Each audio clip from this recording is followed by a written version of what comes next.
Yo tout le monde, c'est Nono, j'espère que vous allez bien. Aujourd'hui donc on se retrouve pour le 8e épisode à la rencontre 2. On est toujours à Lille et je vais rencontrer donc une jeune youtubeuse qui s'appelle donc Jadoudou. C'est parti.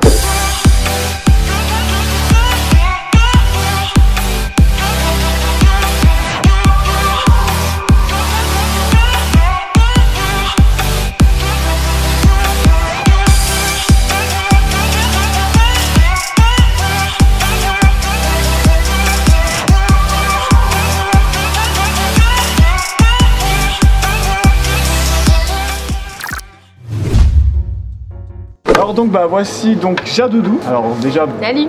Merci à toi de me recevoir et de me recevoir à Lille. Très belle ville donc où j'ai pu interviewer donc Sailor Alex que tu connais très bien. Oui, n'est-ce pas? Donc Jadoudou elle a une chaîne YouTube un petit peu on va dire beauté.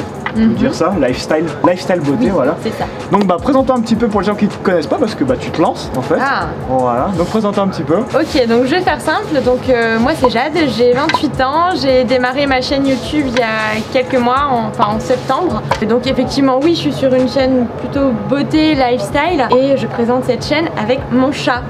Oui.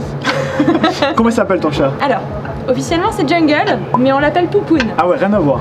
Rien à voir. D'accord, c'est un mâle, une femelle? C'est une femelle, elle est pleine de poils, c'est un ragdoll, donc en gros ça ressemble un peu à un sacré de Birmanie. Je sais pas si tu Je mettrai une photo, comme ça pour les gens qui ne savent pas, mais Birmanie ça me dit quelque chose.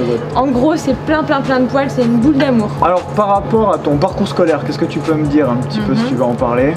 Ouh là là. Un peu compliqué hein. Ouh là là, c'est compliqué. J'ai beaucoup bourlingué la fille, tu sais. Légèrement, en gros j'ai fait mes études dans l'esthétique au préalable, donc CAP, bac pro esthétique, c'est peut-être aussi pour ça que j'ai aussi réorienté ma chaîne par rapport à la beauté. Je voulais être maquilleuse pro, le problème c'est que oui c'est pas forcément évident d'intégrer ce cursus là parce que c'est vraiment fermé. Il faut faire une école qui coûte quand même 15 000 €. Le problème c'est que papa, maman peuvent pas forcément suivre derrière. J'ai une amie qui l'a fait un an avant moi et le problème c'est qu'au final elle a fini par bosser chez Sephora, ce que j'ai fait moi-même. Donc je me suis dit je vois pas trop l'intérêt de passer un an où j'ai payé 15 000 € pour au final travailler moi-même chez Sephora. Je me suis dit non c'est pas trop le truc. Et du coup j'ai repris mes études quelques années après. Et là, je suis en alternance en licence RH en tant que chargée de recrutement et je suis en master l'année prochaine. Donc avant en fait, tu étais dans un magasin, tu bossais dans un magasin en tant que conseillère. Conseillère beauté. Ok, d'accord, ça marche. Exactement. Alors quand tu étais petite, quand tu étais plus jeune, est-ce que tu avais des rêves? Est-ce que tu disais voilà, je veux faire justement dans la cosmétique ou alors pas du tout? Pas du tout. Je rêvais d'être vétérinaire. D'accord, c'est cool, c'est super beau comme métier. Les animaux. Oui, exactement. Tu kiffes les animaux? J'adore les animaux. C'est bien, c'est que j'ai l'impression que tous les métiers, on dirait que c'est un peu cadré, soit pour les garçons, les astronautes, soit pour les filles, c'est vrai que ce soit vétérinaire ou prof, médecin, c'est vrai que quand t'es gosse. Je vais être maîtresse d'école. Mais c'était pareil pour la seule que j'avais interviewée. Je vais être maîtresse d'école, je vais mettre des punitions, tu sais. Ou vétérinaire, c'est vrai que c'est un truc un peu féminin. Ou alors infirmière, médecin, un peu, ça dépend, l'évolution un petit peu. Toi aujourd'hui, sur ta chaîne, donc tu proposes principalement de la beauté. Tu vas rester un petit peu dans ce contenu ou est-ce que tu penses proposer peut-être un petit peu autre chose? Je propose un peu tout. En fait, il y a aussi bien donc tout ce qui va être des tutos make-up, bien évidemment, parce que c'est ce qui intéresse quand même les gens principalement. Ok. Surtout parce qu'en fait, moi j'essaie quand même de viser un public déjà jeune, forcément, et surtout petit budget. Pourquoi? Parce que tout simplement l'an passé, quand j'étais déjà en alternance pour mon BTS, je ne touchais que 80% du SMIC. Donc payer ses factures, son loyer et plus ses loisirs et son maquillage avec 80% du SMIC, c'est un petit peu juste. C'est compliqué. Bien souvent, on voit que sur les chaînes, les nanas, elles vont souvent se maquiller avec du make-up qui coûte une blinde. Moi l'idée c'était justement de pouvoir m'adapter à ces personnes-là, aux personnes qui ont justement peu de revenus parce que j'étais dans cette situation. Bien sûr. Donc tu t'adresses à une audience un petit peu plus abordable. C'est vrai que comme tu dis, c'est vrai que la plupart des youtubeuses beauté proposent des produits cosmétiques soit assez chers ou soit c'est de leur propre marque en général. C'est ça que je suis pas trop les youtubeuses beauté, je vais pas te mentir, c'est pas trop mon créneau, mais je regarde un petit peu quand même parce que c'est toujours intéressant de voir ce qu'il fait. Mais c'est cool que tu fasses ça, vraiment c'est bien que tu t'intéresses à ce genre d'audience, que tu sois ciblé sur ça. Donc oui, effectivement beauté, mais pas que. Je compte malgré tout continuer à faire un petit peu de tout, des vlogs. Je suis allée au Crotoy, j'ai fait un vlog au Crotoy pour faire un peu découvrir tout ça. Bon voilà, on va avoir un chaton. Oui, on a fait un vlog par rapport au petit chaton qui va arriver.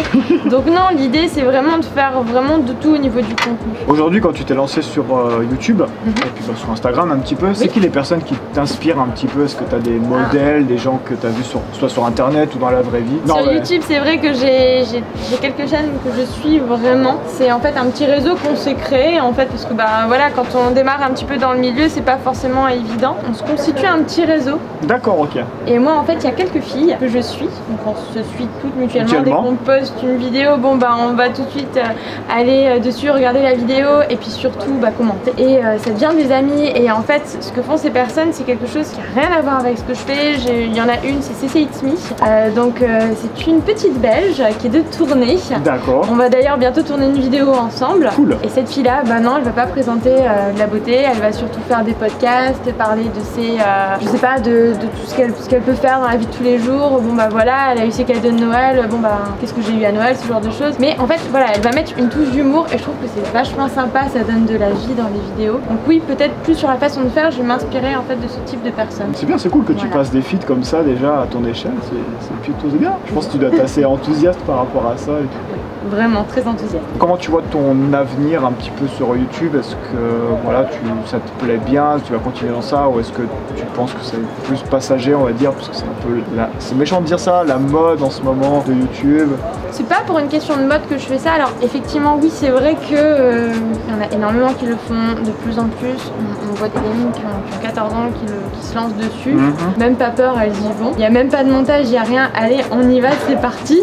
Non, je pense pas que ce soit une mode. Moi à la base, c'était même pas voulu. En fait, c'est mon copain qui va du coup, c'est leur Alex, qui est du coup sur YouTube. Je lui parlais de maquillage et il m'a dit bon vas-y, ok, tout ce que tu me dis tu vas le dire face à la caméra, on y va. Sauf qu'en fait à la base... La fille pas bien, c'est comme ça alors. Oui, qu'est-ce que je fais? C'était pas prévu du tout. Je me suis dit bon allez vas-y, on y va, c'était juste pour rigoler. Et tout compte fait, je me suis rendu compte que ouais, ça avait de l'impact. Malgré tout, j'arrive quand même à faire passer des messages par rapport à mes vidéos. Je me dis bah oui, j'ai envie de continuer, ça me plaît. Voilà, tu fais vraiment ça par plaisir, voilà. Je fais ça par plaisir. C'est ça qui est important, parce que ça, comme tu le dis aujourd'hui, c'est vrai qu'il y a beaucoup de gamins ou de gamines, hein, parce qu'il y a aussi bien des mecs que des filles dans la beauté maintenant, de plus en plus. Ils vont plus peut-être avoir l'esprit profit, intérêt, argent, notoriété. Mais c'est bien que tu gardes cet esprit-là en tant que jeune youtubeuse, je pense que c'est cool. Par rapport à ce que tu fais aujourd'hui, est-ce que quand tu t'es lancé, tu as eu des peurs, un petit peu des doutes? Non, ça va. Oui, si, bien évidemment, comme tout le monde. Je me suis dit, ouais, mais je vais faire un bide. Si ça se trouve, je passe pas du tout bien face à la caméra. Je suis nulle, c'est peut-être pas fait pour moi. Si ça se trouve, mes tics de langage, déjà oui, forcément, ça va s'entendre, même si on peut faire des montages. Oui, malgré tout, ça peut quand même s'entendre, on peut sentir les cuts et ça plaît pas forcément, on peut sentir que c'est pas pro, ou alors bon ce que je fais c'est du déjà vu et ça c'est peut-être déjà ce qui me gêne encore un petit peu de me dire est-ce que je fais peut-être des choses qui sont déjà vues, qui ont déjà été vues une paire de fois et que ça plaît pas forcément. En fait quand j'ai vu qu'il y avait des bons retours, je me suis dit bon allez, ça m'aide à poursuivre et de me dire allez je continue. Tu arrives à te constituer une petite communauté, du coup ça t'encourage vachement. Exactement. De toute façon ce qu'il faut c'est avant tout tu te fasses plaisir. Ça c'est clair, c'est ce que je me dis. C'est le principal. À part ça, donc du coup à part ce que tu fais sur YouTube aujourd'hui, est-ce que tu as d'autres passions qui n'ont rien à voir avec YouTube ou Instagram? Vraiment des trucs personnels. Si tu veux en parler bien sûr. J'adore jouer aux Sims. Bah écoute, pas de problème. C'est pas vraiment une passion mais tu es un peu geek en fait. J'ai dépassé les 1000 heures de jeu. Ah quand même. Sur les Sims 4. C'est pas mal. Et dès qu'il y en a un qui sort, oui, forcément, je sais plus fort que moi, j'achète. D'accord, ok ça. Voilà. Mais à part ça, t'as pas trop d'autres passions? N'importe quoi, la pêche, la collection de timbres? Pas du tout. Alors la pêche, non. Netflix à mort, mais je pense comme tout le monde, je suis très série. Je ne paye pas Netflix, pardon. On coupera ça en montage. Mais oui, je peux passer une journée entière devant mes séries ou jouer aux jeux vidéo sans problème. D'accord. Pas vraiment de passion particulière. Bah écoute, je pense qu'on a fait le tour des questions, c'est plutôt pas mal, on a un petit peu vu ce que tu fais. Est-ce que tu as un petit mot de la fin à dire pour les gens, un petit peu un message à faire passer? Bah écoutez, non, pas forcément, mais si ça vous dit, n'hésitez pas à aller voir ma chaîne. Je pense que ça peut toujours être plutôt sympa de découvrir des chaînes pour ceux qui aiment bien justement être à la recherche de tout ça. Moi ce que je propose c'est pas forcément quelque chose d'exceptionnel, mais j'essaye d'apporter ma petite touche sur des tutos make-up ou autre chose. Donc n'hésitez pas, si vous êtes curieux, à aller voir. Tu le fais vraiment avec passion et surtout avec ton vécu personnel, on va dire. Exactement. Donc ce qui fait que ça fait que les gens vont s'attacher, je pense, plus à ta personnalité que peut-être à ton contenu quand même un petit peu, mais voilà, plus à ta personnalité. n'y a pas de doute là-dessus. Bon, en tout cas, bah, merci à toi de m'avoir reçu pour cette interview. C'était vraiment. En plus, c'était pas prévu. Ben non, pas du tout. Franchement, c'était pas.